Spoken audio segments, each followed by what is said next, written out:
نجاتك في 3 أعمال ذكر الله سبحانه وتعالى في كتابه العزيز. احفظ هذه ال3 أشياء وطبقها وسترى أثرها في حياتك بإذن الله سبحانه وتعالى. يقول الله سبحانه وتعالى: ولقد نعلم أنك يضيق صدرك بما يقولون فسبح بحمد ربك وكن من الساجدين واعبد ربك حتى يأتيك اليقين. الله سبحانه وتعالى ذكرها بتسلسل.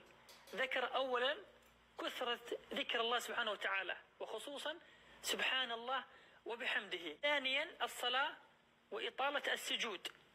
ثالثا الزم الطاعات.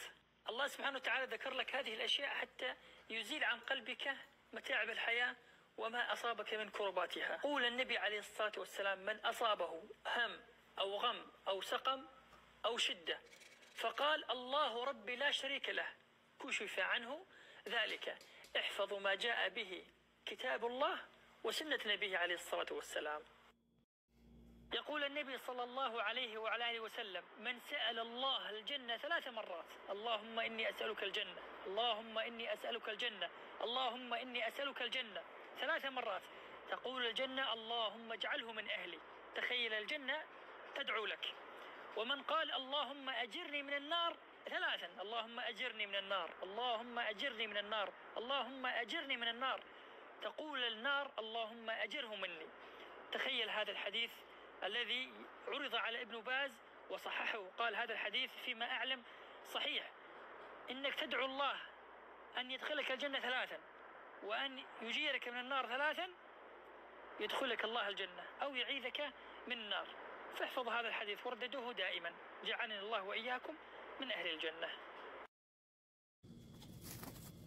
كيف كان يسبح النبي صلى الله عليه وسلم؟